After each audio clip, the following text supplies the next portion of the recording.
You know, it's not often that all of history pivots on a single day. But back in 490 BC, on a dusty plain in Greece, it did. This is the story of a single battle that, against all odds, didn't just decide a war. It arguably saved a civilization and shaped the world we all live in today. So let's dive into the Battle of Marathon. And you know where this all started? Not with grand armies or complex geopolitics, but with the simmering anger of one man, King Darius of Persia. The whole thing got lit up during the Ionian Revolt, when some Greek cities, with a little help from Athens, decided to rebel against the Persian Empire. They even managed to burn a major Persian city. For Darius, this wasn't just a political headache. Oh no, this was a deep personal insult.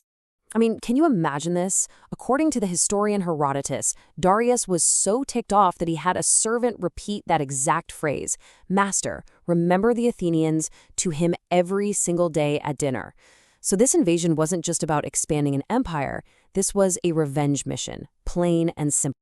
And to get his revenge, Darius put together an absolutely massive force. We're talking about a fleet of 600 warships that sailed right across the Aegean. They finally landed on the shores of Marathon, which is only about 27 kilometers, that's like 17 miles, from Athens itself. The threat was literally at their doorstep. So, there they are, on the plain of Marathon, the two armies facing off. On one side, you've got the full might of the Persian war machine, and on the other, the citizen soldiers of Athens, with only one small city, Plataea, backing them up. The stage was set for a true David versus Goliath showdown. Let's just talk about the numbers for a second, because they are staggering. The Greeks had about 11,000 soldiers in total. They were looking across the field at a Persian force of at least 25,000 infantry, and that's not even counting their powerful cavalry. They were outnumbered more than 2 to 1. On paper, this should have been a complete wipeout. But here's the thing, armies are way more than just numbers. The real difference was in the fighters themselves. The Greek hoplites, these guys were basically human tanks. Heavily armored, fighting shoulder to shoulder, and most importantly, they were fighting to defend their own homes. The Persians, on the other hand, were mostly lightly armored archers and missile troops, great at a distance, but not really built for a brutal face-to-face brawl. So the two armies just stood there, staring at each other. The Athenian general, Miltiades, had this brilliant idea to block the exits from the plain, basically trapping the Persians with their backs to the sea. And for 5 long days, nothing happened. It was an incredibly tense standoff. During this wait, the Athenians sent their fastest runner, a guy named Thucydides, on a crazy 150-mile run to Sparta to ask for help. He got there in 2 days, which is amazing, but the news he brought back was crushing. The Spartans, the toughest soldiers in Greece, were in the middle of a religious festival and said they couldn't march until the next full moon. That was at least 10 days away. The Athenians were completely on their own. So this leads to the million-dollar question, right? If you're outnumbered and you're desperately hoping for reinforcements, why on earth would you suddenly decide to attack? Well, the most popular theory is that the Athenians spotted something. They saw the Persians loading their most dangerous weapon, their cavalry, back onto the ships. The thinking was they were going to sail around and attack the undefended city of Athens directly. It was a do-or-die moment that forced their hand.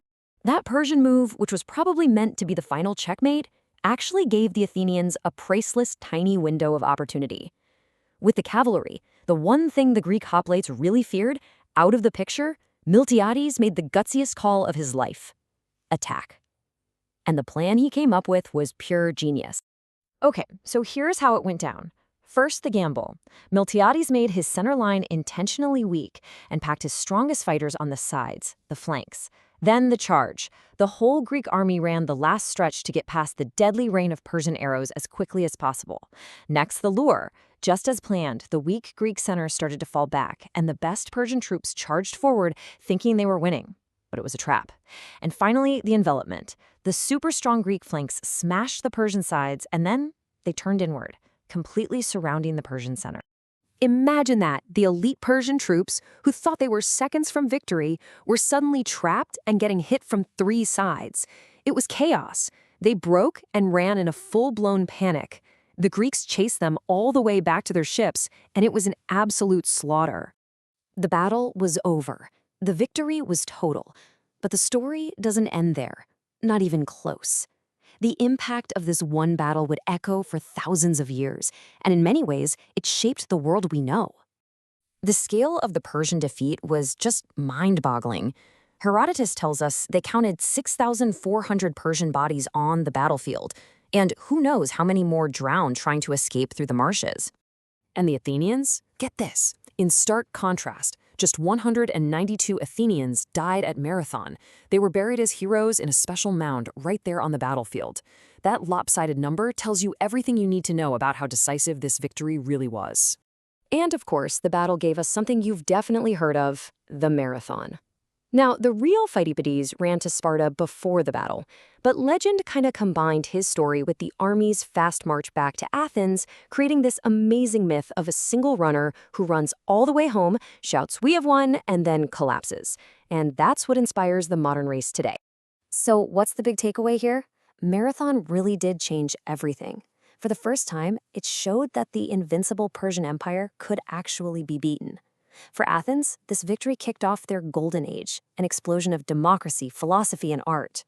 It proved how deadly the Greek hoplite soldier could be, and it gave the Greeks this incredible belief in themselves that would power them for centuries.